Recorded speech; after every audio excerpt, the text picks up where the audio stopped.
कर्नाटकाच्या जंगलात शेरखानची खूप दहशत होती. सर्व जनावर जसे शेरखान पासून स्वतःचा जीव वाचवण्यासाठी जगत होते. एक दिवस हरिण व हरिणी गवत खात होते तेव्हा शेरखान येतो. जेवण करत आहे. शेरखानला बघून दोघे घाबरतात. हो शेरखान, थोडं खाणार, थोडं बाळांसाठी घेऊन जाणार. मी पण माझ्या मुलांना हेच सांगून आलो आहे की तुमचा शिकार करून तुम्हाला खाऊन घेईल आणि थोडंसं मुलांसाठी घेऊन जाईल. हे ऐकून हरिण व हिरणी आपला जीव मुठीत घेऊन पळतात, पण शेरखान त्यांच्या मागे लागतो. पळता पळता ते एका दगडाच्या मागे लपतात. हे बघ हिरणी, आपल्या दोघांचं वाचणं खूप कठीण आहे, म्हणून मला असं वाटतं की तू तुझा जीव वाचव. तोपर्यंत मी शेरखानला अडवतो. पण शेरखान तुला मारून टाकेल. मला माहिती आहे, पण तू आपल्या मुलांची आई आहेस आणि माझ्यापेक्षा जास्त त्याचा चांगला सांभाळ करू शकते, म्हणून तुझं वाचणं जास्त आवश्यक आहे. नाही, मी तुला या अवस्थेत सोडून नाही जाऊ शकत. तुला जावंच लागेल हिरणी, तुला माझी शपथ. जा जा जा, आपल्या मुलांच्या जीवनासाठी त्यांना या जंगलातून दूर कुठे घेऊन जा. जा, लवकर जा. जशी हरणी तिथून निघून जाते तसा शेरखान हरणाला खाऊन टाकतो. तिकडे घाबरलेली हरिणी आपल्या बाळांकडे जाते. बाळांनो, लवकर चला, लवकर, आपल्याला इथून खूप लवकर निघायचे आहे. काय झाले आई, तू इतकी का घाबरलेली आहेस? शेरखानने तुझ्या वडिलांना मारून टाकले आहे. आता आपण या जंगलात एक क्षण सुद्धा थांबायचे नाही. त्याच वेळी बल्लू माकड तिथे येतो. थांबून जा बहीण. शेरखानच्या भीतीने ना तुला जंगल सोडून जाण्याची गरज नाहीये. तुझा हा भाऊ अजूनही जिवंत आहे. भावा, तुझी इच्छा असून सुद्धा आमची मदत नाही करू शकत, कारण शेरखान खूप ताकदवर आहे. तो ताकदवर आहे तर मी पण बजरंग बलीचा भक्त आहे, समजलं? आज शनिवार आहे, मला बजरंग बलीला तेल आणि शेंदूर चढवायचं आहे. बस तेवढा वेळ दे तू मला आणि बघ मी तुझ्यासाठी काय करतो माझी बहीण. बल्लूचे बोलणे ऐकून काही तासांसाठी हरिणी थांबते आणि त्याच वेळात बल्लू बजरंगबलीची पूजा करतो. ठीक 1 तासानंतर जंगलात सर्व प्राण्यांची सभा झाली. बघा भावांनो, शेरखानच्या भीतीने आज हिरणी आपल्या मुलांना घेऊन दुसऱ्या जंगलात जात आहे. जर आज आपण एकत्र नाही आलो ना, तो होऊ शकते की उद्या आपल्यालाही जंगल सोडून जावं लागेल. अरे उद्याची काय गोष्ट करतो आहे बल्लू, आम्ही सर्व तर आजच जंगल सोडणार आहोत. काय? हो, आम्हा सर्वांना जगायचं आहे आणि हे जगणं काय जगणं आहे. हा, इथे एका एका पावलावर मृत्यूचा धोका आहे. शेरखान पासून वाचला तर शिकारी मारतो आणि शिकाऱ्यापासून वाचला तर शेरखान मारून टाकतो. यापेक्षा तर हे बरं आहे की आपण सगळे एक सोबत या जंगलाला सोडून जाऊ. बल्लू सर्व जनावरांना जंगल न सोडून जाण्यासाठी समजावतो. बघा भावांनो, जंगल सोडून नका जाऊ. शेरखान पासून वाचण्यासाठी ना माझ्याकडे एक आयडिया आहे. अच्छा, तर मग ती आयडिया काय आहे? आपण शेरखान सोबत मीटिंग करणार आहे. अरे पागल झालेला आहे काय? शेरखानच्या एका झापडीत तुझं राम राम सत्य होईल. अरे गरिबांच्या आमिर खान, गोष्ट तर आधी सांगू दे. हा तर भावांनो, आपण शेरखान सोबत मीटिंग करून शिकार करण्याचं कानून तयार करू. बोला, तुम्ही रेडी आहे की नाही? नियम? कसले नियम? हेच की शेरखान फक्त वृद्ध आणि आजारी प्राण्यांची शिकार करू शकतो. बाळांना आणि स्त्री प्राण्यांना तो बिलकुल मारू शकणार नाही. हा तर खूप चांगला कायदा आहे, पण शेरखान ऐकेल का? शेरखानच काय, तर त्याचा बापही तयार होईल. बल्लूची कल्पना ऐकून लांडगा विचार करतो. आजच्या सभेच्या सर्व गोष्टी शेरखानला सांगून मी त्याचा विश्वास जिंकेल. कमीत कमी शेरखानच्या तडाख्यातून मी तर वाचेल. मग लांडगा सभेमधूनच फार हुशारीने शेरखानकडे जायला निघतो.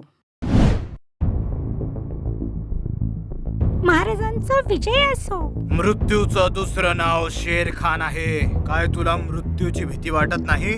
भीती वाटते म्हणूनच तर तुमच्या जवळ आली आहे महाराज. खरं तर मी तुमची चमची बनण्यासाठी आले आहे. जंगलातल्या सर्व खबरबात मी तुम्हाला सांगत जाईल, त्या बदल्यात तुम्ही माझा जीव वाचवा महाराज. मग लांडगा जंगलात झालेल्या सभेबाबत सर्व सांगतो. अच्छा, तर जंगलात कानून तयार होईल आणि सर्व प्राण्यांना भडकवणारा तो बल्लू माकड आहे. येऊ दे त्याला. बघ मी कसं त्याला अद्दल घडवतो. बातमी दिल्यानंतर लांडगा तिथून निघून जातो. मग काही वेळाने जंगलातले सर्व प्राणी शेरखान जवळ येतात. शेरखानचा विजय असो. बोल रे माकडा, सगळ्यांना घेऊन तू इथे का आलाय? खरं तर आम्ही तुम्हाला एक विनंती करायला आलोय. विनंती हेच ना की शिकार करायची कानून तयार करूया? बोला, हीच विनंती आहे ना तुमची?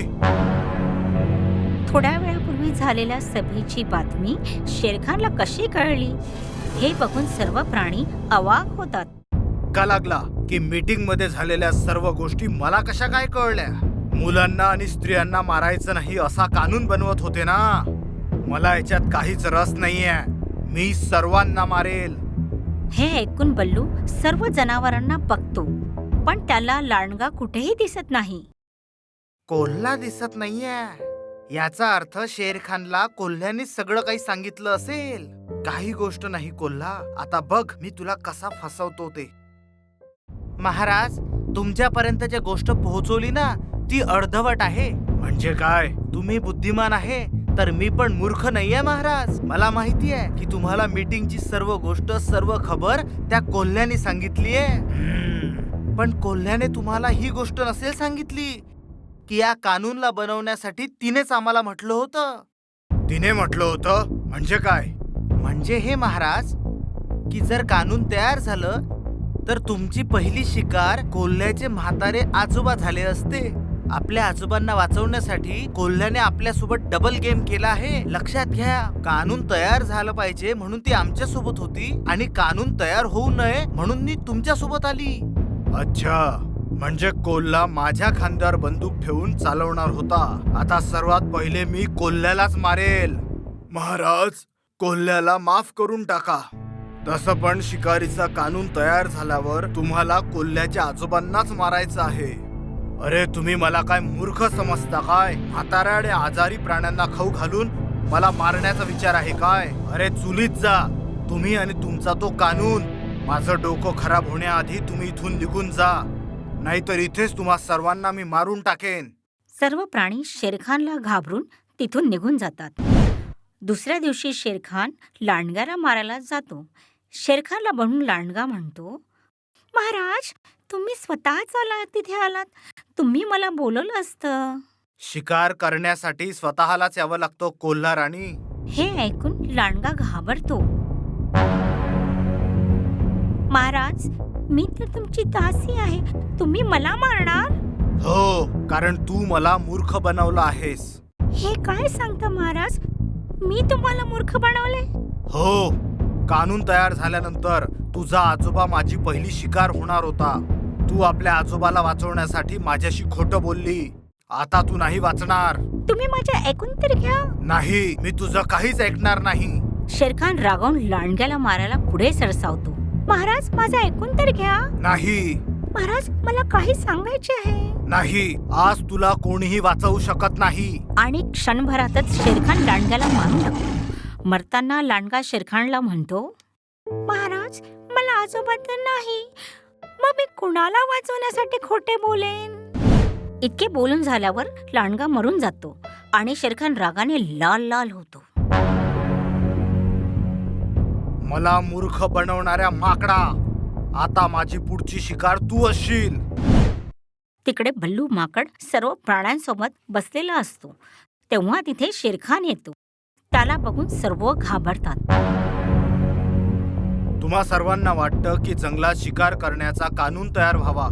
हो महाराज, मला पण असं वाटतं की कानून तयार व्हावा. हे ऐकल्यावर सर्व प्राणी आनंदित होतात. तेव्हा शेरखान म्हणतो, पण माझी एक अट आहे. कानून उद्यापासून लागू होईल, पण कानून लागू होण्यापूर्वी आज मी आपला शिकार करेल, या माकडाचा. हे ऐकल्यावर सर्व घाबरतात. जर तुम्हा सर्वांना आपला जीव वाचवायचा आहे तर माकडाला इथे सोडून तुम्ही सर्व इथून निघून जा. शेरखानची धमकी ऐकल्यावर सर्व प्राणी तिथून पळून जातात. अरे थांबून जा भावांनो. अरे असं मला एकटं सोडून तुम्ही लोक नका जाऊ. थांबून जा. जर आपण सर्व एकत्र राहिलो तर हा आपलं काहीच बिघडवू शकणार नाही. अरे थांबा तर, माझी गोष्ट तर ऐका. मरणाच्या भीतीने बल्लूचे कुणीच ऐकत नाही व सर्वजण तिथून निघून जातात. शेरखान बल्लूला मारण्यासाठी पुढे सरसावतो, पण बल्लू हुशारीने तिथून आपला जीव वाचवून पळतो. अरे बजरंग बली, मला वाचवा. हा शेरखान पागल झाला आहे. हा मला मारून टाकेल. बजरंग बली, मला वाचवा. कसंही करून मला वाचवा बजरंग बली. या जंगलात मी एकमेव तुमचा भक्त आहे. बजरंग बली, मला वाचवा. बजरंग बली, आज तुला माझ्यापासून कोणीही नाही वाचवू शकत. तुझा बजरंग बली पण नाही. पळत पळत बल्लू बजरंग बलीच्या मूर्तीजवळ जातो. हे बजरंग बली, मी तुमचा खूप मोठा भक्त आहे. मला वाचवा बजरंग बली. अरे ही मूर्ती तुला कशी काय वाचवेल? यापेक्षा चांगलं होईल की तू माझ्या पायावर पडून माझी माफी माग. कदाचित मी तुला माफ पण करून टाकेल आणि तुझा जीव वाचू शकतो. अरे अहंकारी, तू देवापेक्षा मोठा नाहीये. मी देवालाच मागेल. हे बजरंग बली, आज तुम्ही माझा जीव नाही वाचवला ना, तर प्रत्येकाचा तुमच्यावरून विश्वासच उडून जाईल. कोणता तरी चमत्कार दाखवा ना बजरंग बली आणि मला वाचवून टाका. शेरखान बल्लूला मारण्यासाठी पुढे जातो. त्याच वेळी मूर्तीतून स्वतः बजरंगबली प्रगट होतात.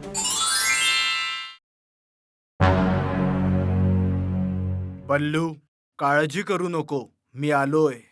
बजरंगबलीला बघून बल्लू खुश होतो आणि शेरखान तिथून आपला जीव वाचवण्यासाठी पळून जातो.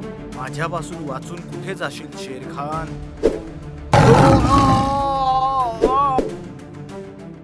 बल्लू, आता तुला कोणालाही घाबरण्याची काहीच गरज नाही. मी जे तुझ्या सोबत आहे. थँक्यू देवा, थँक्यू व्हेरी मच. थोड्या वेळाने बल्लू सर्वांना एकत्रित करतो. अरे यार, जर वेळेवर बजरंग बली नसते आले ना, तर माझा जीवच गेला असता. मी तर तुमच्या चांगल्यासाठी लीडर झालो होतो. जर मला माहिती असतं की तुम्ही लोक मला धोका देणार, तर मी तुमचा लीडर कधीच नसतो बनलो. बल्लू भाऊ, आम्हाला माफ करा ना. हो बल्लू, आम्हा सर्वांना माफ कर आणि आजपासून तू आमचा लीडर पण आहे. हो, आता आम्ही कधीच पाठ नाही दाखवणार. जंगलात येणाऱ्या प्रत्येक संकटाचा छाती ठोकून सामना करू आम्ही. अरे पळपुट्या प्राण्यांनो, शब्द देऊन सिमरन सारखे पळून नका जाऊ. सिमरन? ही सिमरन कोण आहे भावा? अरे ते शाहरुख खान वाली सिमरन. शाहरुख खान 3 वेळा बोलतो ना, पलट पलट पलट, तर पलटली ती. पण असे तुम्ही नका पलटू. हा. बल्लूचे बोलणे ऐकल्यावर सर्व हसायला लागले आणि आजपासून बल्लूला सर्वांनी आपला लीडर मानले. आता जंगलात सर्व आनंदाने राहतात.